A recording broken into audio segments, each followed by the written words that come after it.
Bem-vindo ao programa Brasil Seguro. Eu sou Alberto Pfeiffer, o seu anfitrião, coordenador do Grupo de Análise de Estratégia Internacional em Defesa, Segurança e Inteligência da Escola de Segurança Multidimensional da Universidade de São Paulo, em parceria com o Instituto de Estudos Avançados. O Brasil Seguro é uma iniciativa do DSI com a EUTV, a emissora que chega até você via parabólica, alcançando cerca de 18 milhões de domicílios em todo o Brasil e que também está disponível nas redes sociais, no YouTube, no Instagram e que você pode acessar a qualquer momento da sua casa, do seu negócio. O Brasil Seguro é uma pauta que visa a identificar aspectos da segurança que afetam o cotidiano da população brasileira, examinando os mais diversos aspectos relacionados à segurança nacional, à segurança internacional, à segurança pública, à segurança financeira, econômica, enfim, tudo que tem a ver com a sua percepção de segurança. Nesta semana, a nossa convidada é Charlene Trais, que é contadora e que vai nos ajudar a entender aspectos ligados à segurança financeira, à segurança contábil, à segurança tributária, o uso da tecnologia na maneira como nós lidamos e gerimos as contas do nosso dia a dia, das famílias e dos negócios. Charlene, muito obrigado pela tua presença. Você é uma especialista em contabilidade, em soluções inovadoras para processos complexos que incorporam tecnologia, facilitam a vida das empresas, das pessoas, das famílias. Muito bem-vinda ao Brasil Seguro e espero que a gente possa ter uma conversa muito boa sobre contabilidade, segurança contábil, financeira e a reforma tributária que já está aí e que exige transformações, adaptações de todos nós. Obrigada, Alberto. Sim, hoje, nada mais seguro para o Brasil, falar desses aspectos todos, para o negócio. E a empresa, ela faz parte da comunidade, ela faz parte do país. Então, se a empresa acontece de forma bem estruturada, segura, fazendo o que a legislação permite e deve ser feito, eu acho que é um caminho muito promissor para a evolução dos negócios, E empresas são pessoas, então também podemos abordar esse aspecto das pessoas envolvidas dentro do negócio, e controles e processos, tudo que vai envolver o negócio da empresa. Deixa eu começar por um lado bem elementar, bem assim acessível da questão da contabilidade, do trabalho do contador, da atividade de aferição e acompanhamento dos números, das despesas. Há informações de que a população brasileira hoje está altamente endividada. Sim. E que tem dificuldades para lidar com essas dívidas. Então, antes da gente ir para a parte das empresas, vamos pensar nas pessoas, nas famílias. Quer dizer, como é que as pessoas podem fazer para evitarem o endividamento? De tirarem um pouco desse transtorno que é pensar que, puxa, eu não consegui pagar o cartão de crédito, eu abri lá um financiamento e não consigo, e os juros aumentam. O que a gente pode pegar de bem elementar assim da contabilidade e trazer para as pessoas para que elas consigam lidar com essa situação? Perfeito. Eu acho que organização, ela deve existir em todos os campos da vida, das empresas e tudo. E falando no âmbito de pessoas, é literalmente você listar os gastos. Por quê? Quando é arbitrário, a sua mente não sabe que gastou R$10 aqui, 20 ali. No final das contas, você acaba realmente extrapolando. Então, o primeiro passo que eu diria é a organização. Listar os gastos realmente, o que acontece, ver onde está o desembolso maior, o que é de fato preciso para ter uma vida e pagar as contas, enfim, sobreviver e depois viver, tem essa diferença. Mas eu acho que a organização é muito importante. Então, hoje, falando até o que funcionou para mim, eu posso até comentar assim, foi literalmente listando todas as contas, organizando a vida, incluindo, depois que você tem essa dinâmica na sua vida, você inclui também os investimentos, você inclui aquela parcela do seu rendimento, do seu salário, enfim, do que sobra, o desembolso para investir, o desembolso do caixinho, o desembolso enfim, da continha ali que você precisa guardar mensalmente. Que seja R$50, R$10, R$200, o que puder fazer. Não achar que vai fazer isso quando sobra. E aí é muito vago isso, né? A gente tem que incluir essa dinâmica. Então, listar, fazer a organização financeira, incluir essa visão de guardar um valor.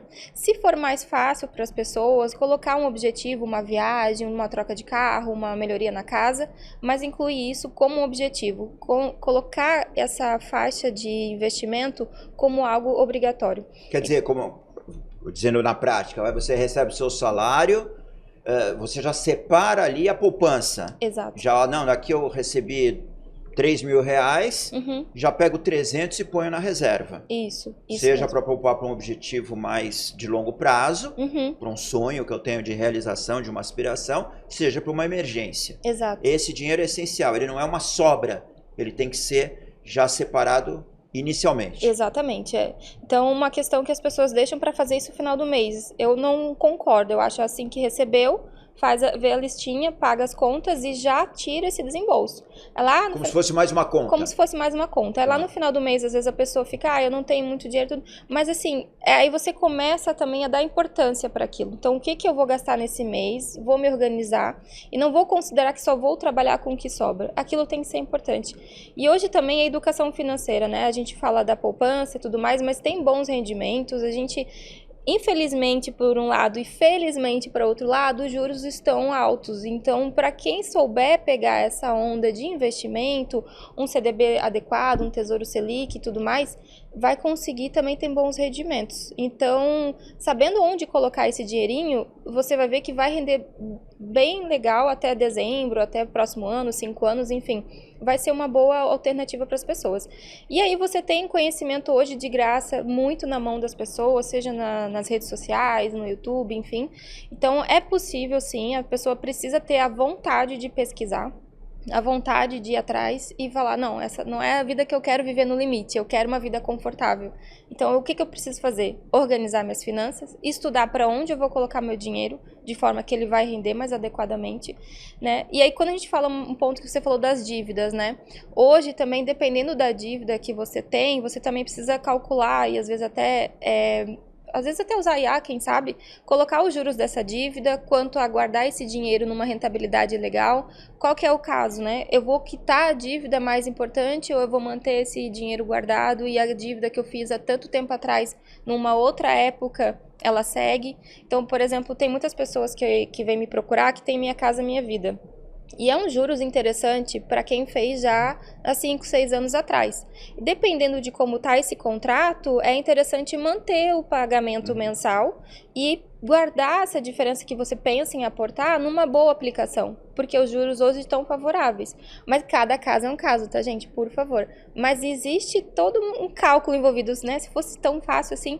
Mas é interessante também ver a questão da dívida. Se é uma dívida que está consumindo muito, foi feita recente, os juros absurdos, talvez valha a pena quitar ela, né? Deixa eu te perguntar uma coisa. Você falou em listar as despesas, agora você está falando em fazer alguns cálculos, né? Já são operações um pouco mais complexas. Listar, a gente é acostumado a listar, pensa, não, vou pegar um papel e lápis, papel e caneta e vou anotar aqui o que eu gasto. Eu gasto, sei lá, aluguel ou prestação do imóvel, eu gasto com transporte, eu gasto com comida, eu tenho lá uma estimativa e com isso eu tenho mais ou menos uma previsão de custo da minha existência, da minha sobrevivência. Como você bem sugeriu, já separa ali uma parcela que vai ser tua reserva de emergência ou tua aplicação.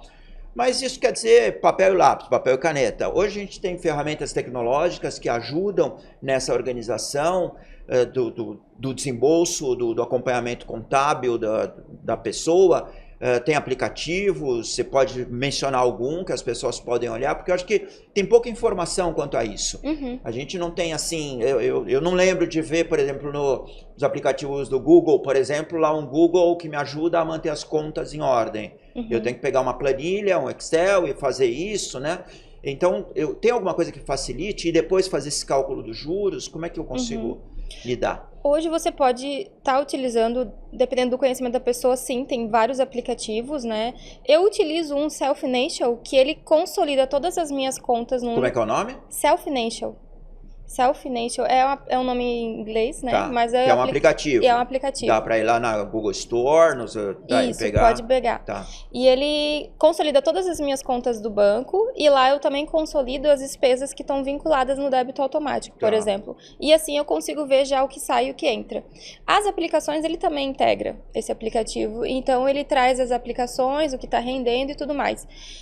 Quanto à geração do cálculo de questão de empréstimo, se vale a pena ou não, eu acho que nesse caso a gente precisa analisar além do contrato, porque existe juros escondidos, também o cálculo do potencial da renda da família ali, que vai fazer o desembolso. Então é um pouco mais complexo. Às vezes você cuidar, enfim, mas colocar o contrato talvez numa inteligência artificial para fazer o cálculo, colocar os objetivos é uma alternativa, ou contratar, ou pedir ajuda para alguém. Às vezes o escritório de contabilidade faz isso, né? O contador, ele é obrigatório também a ter um serviço de apoio à comunidade de forma gratuita, então também é possível.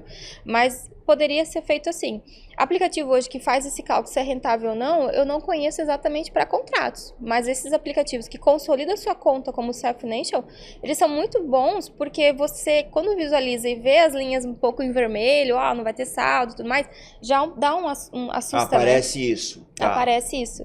E a sua aplicação caiu, não caiu, rendeu, não rendeu, talvez seja a hora de rever a sua carteira, do onde você está colocando por causa da questão dos juros e tudo mais, né? Mas tem muita forma de usar a tecnologia hoje, né? Para ajudar a calcular de fato esses contratos, ver o desembolso. Eu sou um pouco mais criteriosa, então eu olho o contrato, vejo todos os juros embutidos, o que o banco também dá de alternativa, né? Mencionar com o gerente, olha, se eu quiser quitar, como é que funciona, qual é o desconto, tudo mais. Ter essas informações em mãos consegue avaliar bem certinho. Os bancos são, por assim dizer, permeáveis a uma pessoa que tem uma dívida no cartão de crédito, digamos, muito alta, e ele vai lá e fala, olha, a parcela mensal, em geral as pessoas olham a parcela, né? Elas não olham talvez tanto a maneira como aquela parcela é formulada e se multiplica, o juro embutido, os custos de transação, outros que estão ali, cadastro, taxas, tudo. Mas os bancos são permeáveis a ajudarem as pessoas a calcularem, buscarem alternativas? Então, eu não tenho muita experiência, eu uso até pouco banco assim, mas eu acredito que não. Acredito que você precisa indagar muito mais. As poucas vezes que eu precisei fazer alguma simulação, eu levei minha calculadora, né, e calculei junto e vi que não batia com o que o banco estava mencionando. Então, existe juros assim escondido. Mas quando você quer renegociar a dívida, aí sim, eles são muito adeptos à renegociação de dívida, de dar desconto e fazer essa pessoa voltar a consumir dentro do banco mesmo. Para o banco, em geral, é melhor ter uma pessoa que pague a parcela e que se mantenha como um devedor, vamos dizer assim, confiável, do que ver a pessoa quebrar, né? Porque aí ele vai perder aquela dívida, vai entrar lá no balanço como algo irrecuperável. Então, talvez uma sugestão para a população que está endividada seja consultar o banco, consultar a instituição que tem aquela dívida, ver se tem algum mecanismo, não custa nada, né? Procurar nas plataformas daquela instituição, ou ligar, ou tentar ir até alguma agência e verificar se tem algo que possa ser feito com a sua dívida.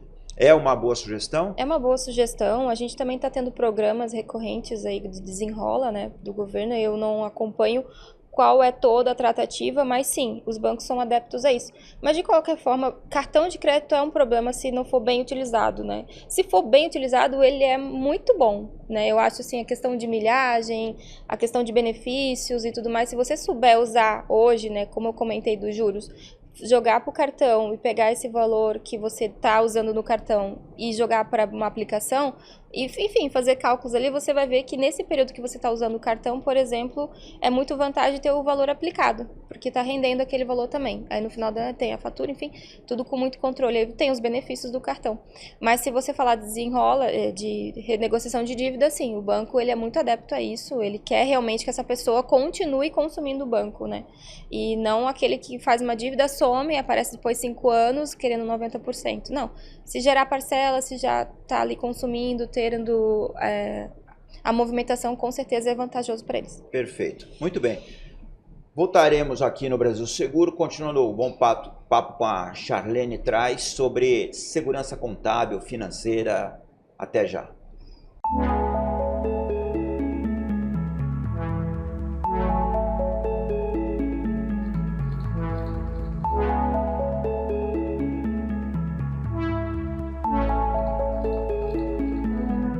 Olá, bem-vindo de volta ao programa Brasil Seguro. E antes de nós continuarmos a conversa dessa semana com a Charlene Traz, eu quero chamar a sua atenção, estimular você a dar uma olhada no MegaSurf. MegaSurf é o pacote da Surf Telecom que traz para você internet boa, veloz e acessível. R$40, 30 GB para você. Dá uma olhada aqui, www.megasurf.com.br, olhe os pacotes disponíveis e opte por alguma alternativa que vai te dar mais internet com mais acessibilidade. MegaSurf, mais internet para você. Bom, voltando aqui ao nosso Brasil Seguro e o tema que estávamos conversando com a Charlene Traz, contadora, tem uma empresa que trabalha com esses temas ligados à tecnologia.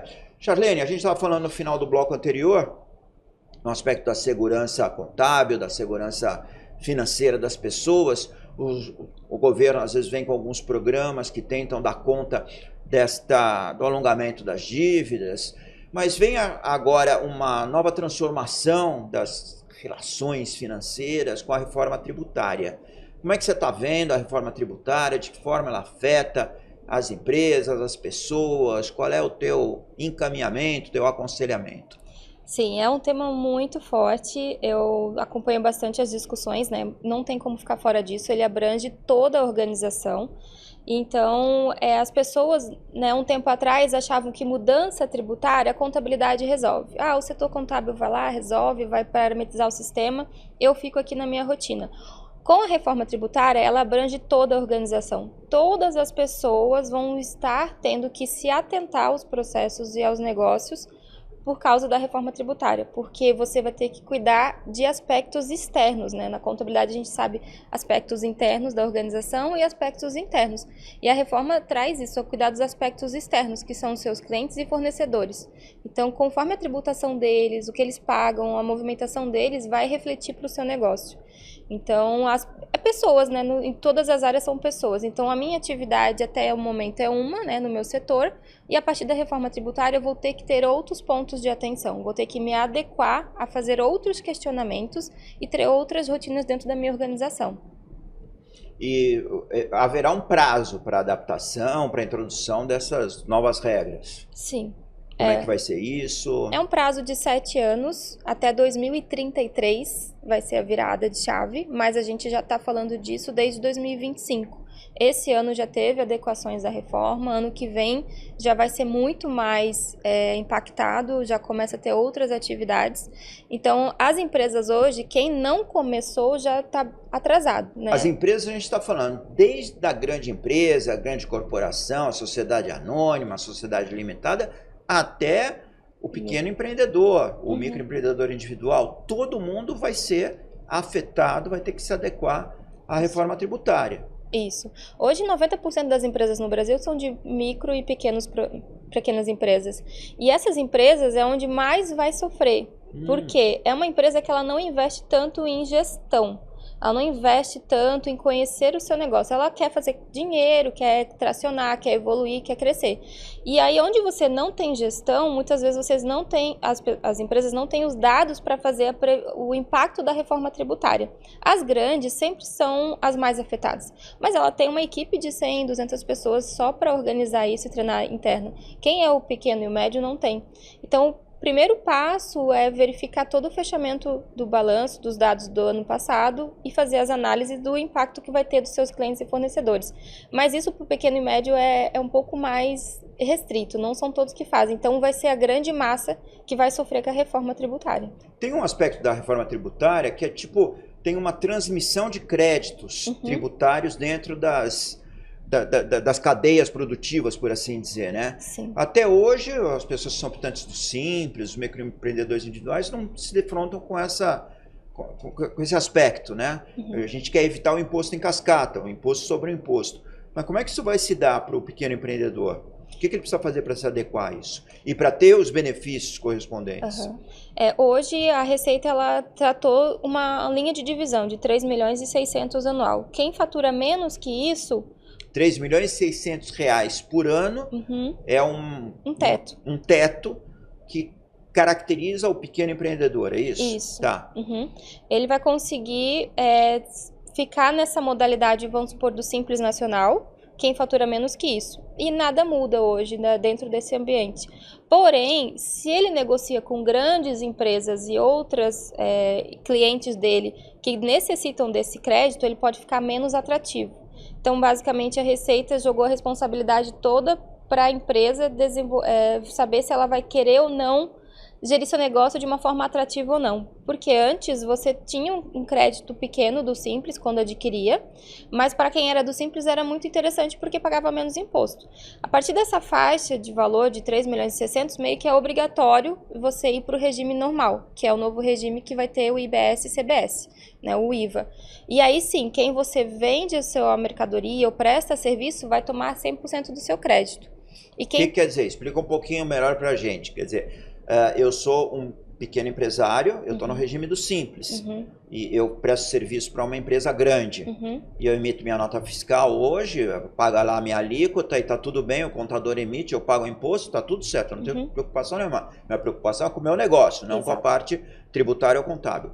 Com a reforma tributária, esse imposto ele poderá ser utilizado pela grande empresa que contratou o meu serviço como um crédito tributário, é isso? Isso mesmo. Tá, e se eu não der esse valor, eu me torno menos atrativo. Exatamente. Tá. E como é que eu vou dar esse valor? O contador vai passar? Como é que Não, aí a gente tem, isso já vai ser tudo automatizado pela Receita.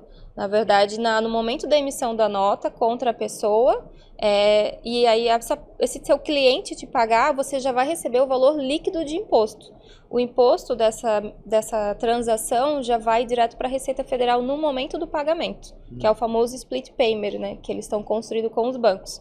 Então, você já vai receber líquido. Você presta serviço de R$1.000, por exemplo, tem a alíquota de 10%, você já vai receber os R$900 na sua conta da empresa e os 100 já vai para o governo. Ah, tá, porque o regime vigente até agora, você recebe os 1.000 e depois, no fim do mês, é que você vai pagar o imposto correspondente, né?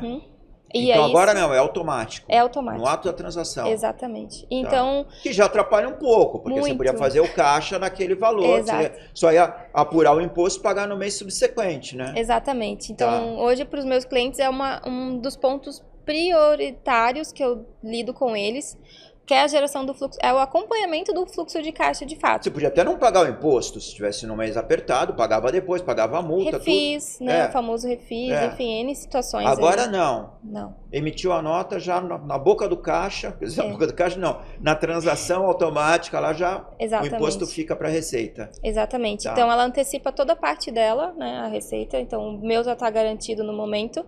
E as empresas as indústrias, enfim, quem tem margem curta, até o dia 20 no pagamento do imposto, seja ICMS, PIS/COFINS, usava isso para uma matéria-prima, para pagar folha, para, enfim, N situações. E agora, nesse momento, não tem mais esse período de 20 dias que era usado do capital. Então, é um alerta muito grande, porque o que vai acontecer? Isso muda não só, vamos dizer, esse aspecto da arrecadação, mas o modo de fazer negócio. Exatamente. Porque as pessoas giram esse capital, como você falou, e contavam com esse dinheiro. E já faziam todo o seu planejamento em função disso, né? Exato, Não que elas deixassem de pagar, elas querem pagar o imposto, não querem ter problemas com a Receita, mas elas contavam com esse período, né? Exatamente, Então, muitas empresas podem gerar um fluxo alto, por exemplo, de necessidade de empréstimo para esse período. Então, a partir do momento que estiver em atuação esse split payment, elas vão sofrer com essa esse valor que não vai entrar no caixa delas. E aí, talvez, nesse momento, elas vão buscar crédito fora. E aí vai ser uma questão quase que de massa, né? Muitas empresas vão, se não fizer toda a gestão adequadamente, vão sentir falta disso, vão entender que onde está impactando a reforma tributária, porque às vezes deixou para ver quando acontece. Pois bem, aconteceu, e agora? Aí vai gerar uma massa indo atrás de empréstimo. E com isso, o que acontece? Efeito de mercado. Quando muita gente quer, os juros sobem também. Sim. O banco TI vai fazer o trabalho dele de ganhar nos juros e criar os empréstimos como ele achar bem interessante. Mas é um ponto que pode gerar mais dívida ainda para as empresas, pode quebrar muitas empresas que não têm gestão, e por isso que a gente volta a falar, né? 90% são médias empresas aí, pequenas e médias empresas no país que precisam de gestão. Que o empreendedor é o gestor, né? Então, de novo, ele faz o negócio dele, ele não é um cara que faz a gestão. Por isso que é uma empresa pequena, por isso está no simples, para simplificar, para ele poder, sei lá, se ele é sapateiro, consertar os sapatos, se ele faz lá uma refeição, poder cozinhar e entregar a refeição. Ele não quer ficar preocupado com isso de gerir, né? Gerir algo que não é típico do negócio dele, que é acessório. Então vai trazer um complicador. Vai trazer uma pressão financeira, todo novo modelo de gestão que vai precisar ser implementado. Exatamente. Então, por isso que eu falo, não é uma reforma da contabilidade, é uma reforma de estrutura como um todo na empresa. O que parece que vai trazer mais insegurança para o empreendedor. Embora traga mais previsibilidade tributária, mas traz mais insegurança para o empreendedor, pelo menos no primeiro momento.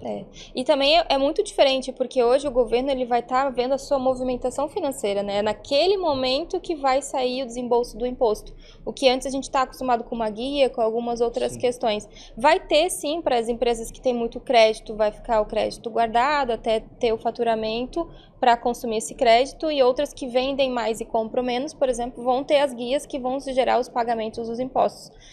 Mas, de fato, de forma bem simplificada, né, o que você vendeu e o que você comprou, um menos o outro vai ter o crédito, e aí você vai ir abatendo aí conforme vai gerando o fechamento do mês. Porém, esse desembolso no momento da transação é algo diferente, daí já envolve o financeiro também, né? Então, e de que forma? Hoje a própria legislação, o próprio governo, ele também não deu para todo mundo o descritivo ideal da reforma. Está saindo muito picadinho, né, em partes, eu diria. Não está claro, até para quem desenvolve sistema na parte tecnológica, não está muito claro também em todas as questões. Então, até vou em fóruns, participo bastante em fóruns que falam sobre isso, da indústria, do agro, enfim. E a discussão é a mesma, né? Quando que vai sair 100% a normativa ideal para a gente estar sabendo? E também não sai. Então, é muito fácil hoje a gente estar falando aqui, talvez mês que vem já saia uma outra solução, uma outra negociação. Então, hoje, de forma geral, é muito raso o que a gente tem. Existe uma preocupação, sim. Eu acho que a gente tem que ter esse ponto de alerta para começar a olhar o negócio de uma outra ótica, porque de grande valia, tudo isso vai acontecer. Agora, a alíquota, como a gente vai acompanhar, ainda o governo vai nos trazer isso tudo. Mas ainda acho muito arbitrário o que está sendo disseminado, assim, muito vago. Você deve participar pelo menos ter o contato com as associações, com tanto o lado empresarial como o lado contábil, né? Os sindicatos, enfim, que reúnem esses públicos, tanto o público fornecedor da informação tributária quanto o demandante disso e das transformações contábeis correspondentes. Como é que está essa educação, essa informação, essa preparação? Os contadores estão se preparando, as associações fornecem informações para os seus associados do que precisam fazer para se adaptar a essa nova legislação. Como é que está isso? A minha percepção é que nós estamos um pouco alheios no noticiário amplo, na vida real, isso ainda está muito distante. E o impacto será efetivo, né? Será efetivamente cobrado o imposto no momento da transação. E isso altera, como nós acabamos de ver, toda a maneira de se gerir o negócio. Como é que está a educação para esse novo momento tributário do país? Falando no âmbito do CRC, obviamente a gente é muito envolvido nisso. Então, CRC é o Conselho Regional de Contabilidade. Isso, o CRC. Eu acompanho agora que eu estou em São Paulo, de São Paulo, mas tem em Santa Catarina, enfim. Todos os CRCs, eles já estão treinando os contadores. Existe nosso treinamento, a gente tem a pontuação anual que tem que ser feita e eles disseminam muita informação, sim. O CRE para o contador está acontecendo. E a instrução do CRC para a comunidade empreendedora é procurar o seu contador para já ir treinando a sua equipe, tirando dúvidas, melhorando os processos internos, porque vai impactar todos os setores. E o contador, nesse ponto, ele vai ser o consultor interno da empresa, né? Porque hoje ele também, o trabalho dele, enfim, vai continuar sendo acompanhar, mas quem de fato vai sofrer no compras, que tem que analisar os contratos a longo prazo, que tudo isso vai mudar valor, o financeiro, que vai ter que acompanhar a entrada e saída de valor. Então, o contador, ele está sendo instruído. A questão dos advogados, eu acredito que também deve ter alguma parecer para isso, também treinamentos e aporte, mas nesse âmbito de autarquias ali, né, do CRC e tudo mais, a gente está tendo sim um envolvimento nisso. Diz uma coisa, para o contador vai ficar mais fácil ou vai ser mais difícil com o novo regime tributário? Eu sou um pouco otimista, né? Eu imagino lá em 2033, acho sim que será mais fácil, porque hoje a gente tem uma série de regras dentro do CFAP, dentro da NCM, dentro da localização, dentro de tudo, apesar que isso ainda tem alguns resquícios na reforma, a gente está falando de uma forma bem branda aqui. Mas isso são as classificações tributárias, contábeis, né? Isso, Eu entendo que vai ficar mais fácil, sim. Porém, a gente vai ter outro papel a desempenhar, que é a gestão, de fato. E a gente vai sair um pouco do âmbito tão tributário e um pouco mais para a gestão, que já acontece hoje em algumas empresas que gostam de gerir, né, que querem a participação do contador. Mas a gente vai ter que olhar, por exemplo, o prazo. Qual é o prazo ideal, né? Se eu estou pagando mais imposto porque estou vendendo muito, meu fornecedor está me consumindo, vai ter que acompanhar prazo médio de estoque, de pagamento, de recebimento. Talvez, se precisar de fluxo de valor por causa do desembolso do imposto, vai ter que analisar o empréstimo. Ele vai ter um outro viés mais participativo na gestão. Perfeito. Mas eu entendo que pode facilitar. Assim, no mundo ideal, se for isso assim, eu acho que vai ser melhor. Para nós vai ter mais competitividade, porque a gente também fica um pouco similar com sistemas que já funcionam fora do país, né? Perfeito. Vamos voltar nesse papo com a Charlene traz sobre segurança contábil, financeira, reforma tributária, num segundo, aqui no Brasil Seguro. Até já.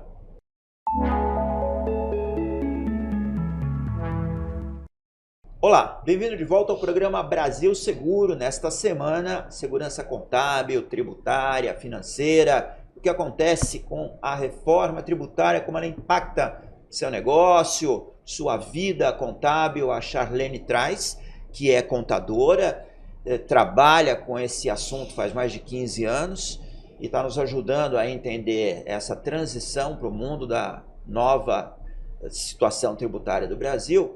E ela já pincelou aqui e ali também o impacto da tecnologia, né, Charlene? A transição vai levar alguns anos, até 2033, e enquanto isso a tecnologia está aí, né, aumentando o seu escopo, a sua abrangência. A inteligência artificial certamente vai ajudar o empreendedor a entender como gerir o seu negócio no ambiente da nova reforma tributária. Mas o que mais pode ser feito?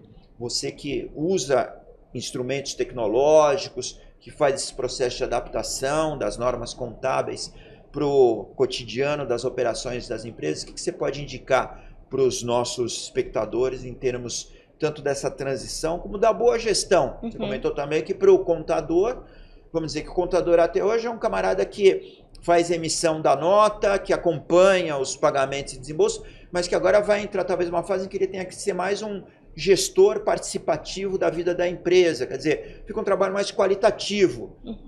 Isso pode ser bom para todo mundo, né? Sim. Eu acho isso bem importante. Sobre a tecnologia, eu acho ela sempre vem para somar, assim, né? Bem utilizada, bem pensada, ela vem para somar. Hoje eu tenho um discurso assim até mais voltado para dois tipos de situações, né? As empresas hoje que poderiam investir em algo para somar e outras que talvez no momento não, né, devido à situação que está passando, a gente está vendo aí muitas situações de endividamento e tudo, pensando na empresa que não tem tanto recurso para investir.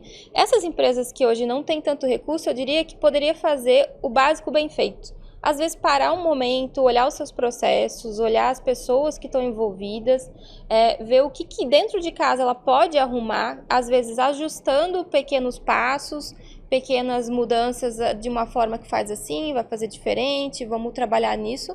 E aí sim, quando entender que está fluindo bem, aí buscar uma tecnologia. Porque dentro da minha área hoje de inovação, que a gente vai e faz plano de trabalho, faz escopo, gera um escopo maravilhoso, começa a colocar em prática e ver que o básico não existe, foi né? feito, exatamente. A fundação não está preparada. E aí a pessoa acaba frustrando, perde dinheiro, aí desanima e fica mais 2 anos sem querer ouvir falar de IA, de sistema, de nada. Então, assim, o primeiro passo gratuito, digamos, que só demanda tempo e vontade do empreendedor, é olhar a casa de um outro âmbito. Seja até contratar uma consultoria, que pode olhar de cima tudo, sem viés, ou às vezes participar os gestores mesmo participarem, ver, né, o processo. Quer dizer, revisar todas as contas, toda a contabilidade, todos os processos, é mais ou menos isso. Isso, mais ou menos Tá. isso. Fazer no básico mesmo, sem pensar na tecnologia. Por enquanto, se está lá básico. Anotado, no papel, não tem problema. Vamos olhar como é que está sendo isso. E hoje eu posso te garantir que vários projetos que já estão até sendo divulgados, muitas empresas nesse ponto já conseguem resolver quase 80% dos problemas. Então é muita coisa que pode ser feita dentro de casa, né?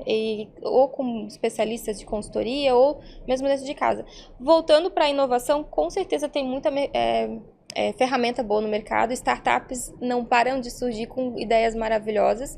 Então, assim que você identificar que tem um problema que sim, eu vou ganhar velocidade, o meu cliente vai ver valor, aí a gente começa a falar da transformação digital, que é trazer uma tecnologia também, né, além dos processos adequados, para fazer essa inovação dentro da empresa.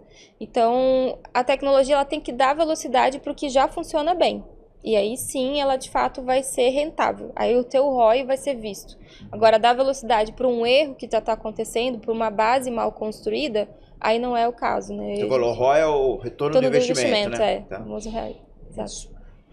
Então, quer dizer, faz o dever de casa, aí vem com a inovação, vem com a tecnologia, e hoje, com essa reforma tributária, então já incorporando esses novos preceitos, né? Isso, a tecnologia hoje, muitos sistemas, né, de gestão já estão dando os dois cenários, né? Vai ter a transição até 2033, obrigatoriamente você vai ter o duplo trabalho, inclusive nesse período, tem levantamentos que vai aumentar a própria equipe, porque vai ter que fazer 2 vezes, né, a mesma coisa, vai trabalhar no modelo antigo, que é o nosso, que a gente está vivendo, e um modelo novo. Então, eu vou ter 2 visões hoje da empresa. Mas, peraí, eu pago um imposto só, mas tenho que ter 2 sistemas? O mesmo sistema, o mesmo sistema te dar as 2 visões, né? Tá. Então, se o sistema estiver adequado para isso, ele vai te dar as 2 visões. Porque o imposto, ele vai ser gradativo. Por exemplo, ano que vem já diminui o ICMS e já entra mais gradativo o IVA. Aí depois de 3 anos, a mesma coisa. O IVA é o Imposto de Valor Agregado. Isso. Que é, vamos dizer, o conceito central da reforma tributária, do novo sistema tributário brasileiro. Uhum. Tá. Então, ele vai ter a gradatividade de 30%, 60%, 90% até 100% some o PIS e COFINS e ICMS e vai entrar o IBS e CBS. E aí o sistema ele vai estar trabalhando nos 2 formatos. Se tiver um sistema bom, vai ser. Senão, aí teria que ser na mão mesmo, né? Se a empresa é mais tradicional, não tem sistema de gestão. Então, aí, nesse ponto, tem que olhar para o mercado. Então, até um ponto importante que a gente estava comentando esses tempos com o cliente, basicamente, todas as empresas vão ter que ter um sistema de fato.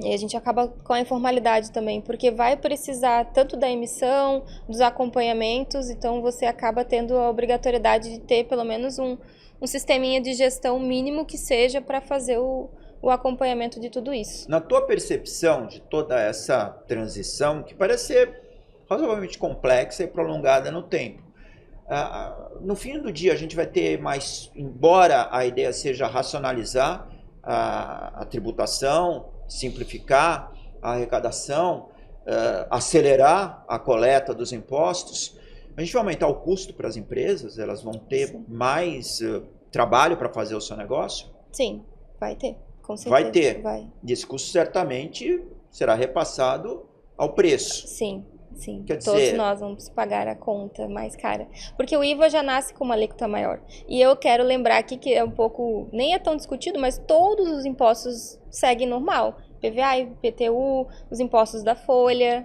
e imposto de renda, esses seguem. Segue tudo normal. Então a gente só está falando basicamente dos impostos federais, estaduais e municipais. Tá. Então, assim... Da produção. Da produção. Tá, não os patrimoniais, Não. tá. Os outros seguem normal. Porque a gente, quando fala de IPTU, fala do patrimônio imobiliário. Quando a gente fala de IPVA, do patrimônio automotivo. Isso. Né? Esses não vão ser alterados. Não altera. Tá. Então, a gente vai ter mais trabalho, sim, nesse período. Com certeza, a empresa vai repassar os custos. Inclusive, se não tem a própria contabilidade que for atuar com essa empresa também, vai começar a ter vai solicitar pagamentos a mais, né? Porque ela vai ter um trabalho maior para fazer. Tá. E aí, todo mundo vai pagar a conta, né? Sempre vai chegar no consumidor final. Todas as mudanças sempre vai para o consumidor final.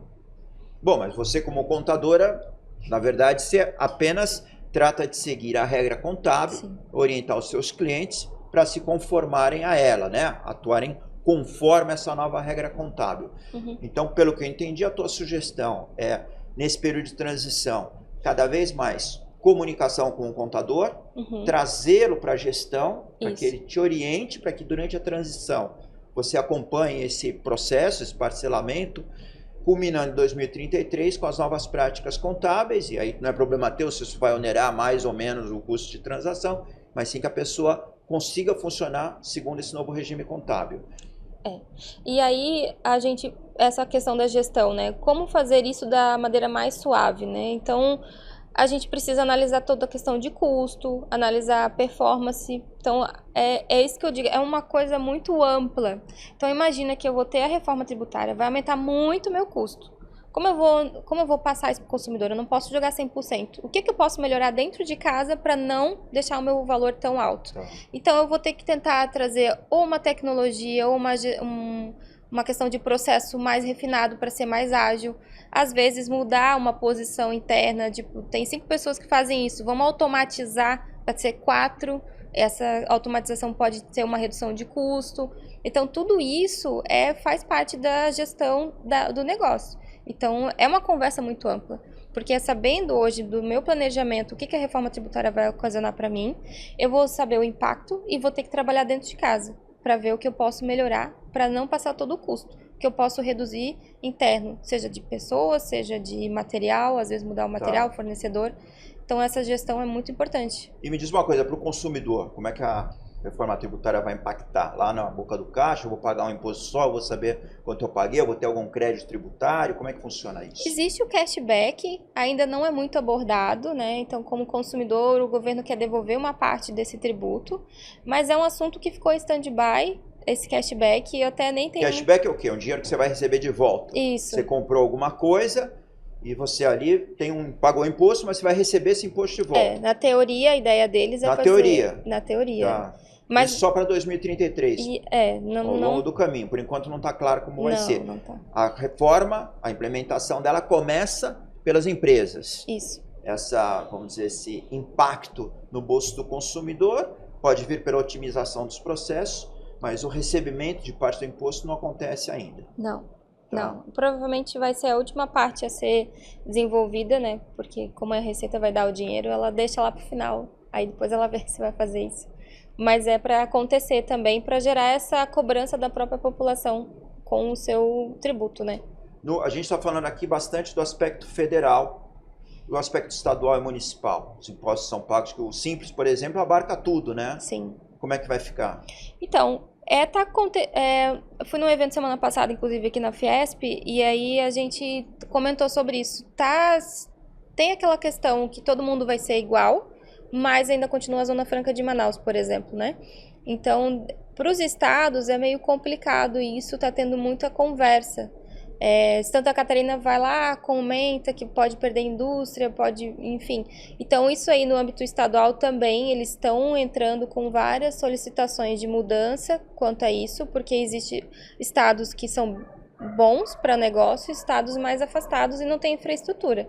E se a reforma tributária colocar todo mundo de igual para igual, alguns estados podem vir a perder negócio quanto a isso. Tá. Então, ainda também no âmbito estadual, está havendo muita conversa sobre a questão dos impostos, porque a ideia é o governo receber tudo e ele vai passar para o estado. O governo federal. Federal. Tem uma centralização da arrecadação tributária. Isso. Hoje praticamente acontece ao contrário, né? Isso. Entra os impostos ali e aí você pode ver que, vamos supor que a arrecadação que fica no estado ou no município tem a questão da parte de trânsito, as multas, enfim, né?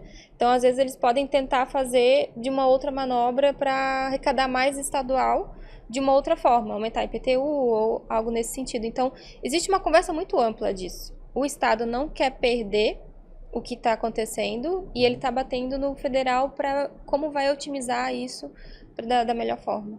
Agora, a informação que chega é que isso seria neutro, mas de fato não parece ser. Não. Diga, essa distribuição da arrecadação. Uhum. Você indica que talvez haja estímulos para que estados e municípios busquem outras formas de arrecadação, para compensar eventuais perdas tributárias que tem nessa centralização do regime, é isso? Isso. Pode acontecer de terem outras formas de estar fazendo essa cobrança, essa perda da arrecadação de outra forma com a população, né? Tá. O que você orienta para a dona de casa, para o cidadão normal, diante da reforma tributária? Acompanhar ou só ficar quieto e tocar a sua vida? Não, isso vai mudar para todo mundo, né? Então, todo mundo que trabalha, que precisa, né? Pagar imposto é duas certezas na vida, né? A morte e pagar imposto. Então, todo mundo vai ser afetado. Tem que ficar realmente, começar a olhar da mesma vontade que a gente olha para um entretenimento, olhar também para a parte legal. Porque hoje, se todo mundo souber os riscos dessa mudança, quem sabe também existe uma outra movimentação também das pessoas entenderem isso, acompanharem mais, entenderem o lado da empresa, né? Hoje a gente não tem culpados e mocinhos, a gente tem pessoas querendo empreender, querendo ter o seu negócio, entender que isso é complexo mesmo. Não achar que a sobrecarga de trabalho pode gerar algum outro tipo de... vou ter uma recarga maior de trabalho, então eu preciso... Enfim, vou perder meu emprego, algo nesse sentido. Não, muito pelo contrário. Estude a reforma tributária, traga isso para sua vida e acompanhe as notícias, com certeza, em canais confiáveis, né? A gente tem bastante canal que emite notícia fidedigna. E busque sempre o seu contador. Importante. Muito bem. Charlene Traz, muito obrigado por ter compartilhado conosco aspectos da reforma tributária, da segurança contábil, financeira, do que afeta o cidadão, o consumidor, a dona de casa, o empreendedor e, enfim, muito obrigado a você que nos acompanhou no Brasil Seguro dessa semana. Até o próximo.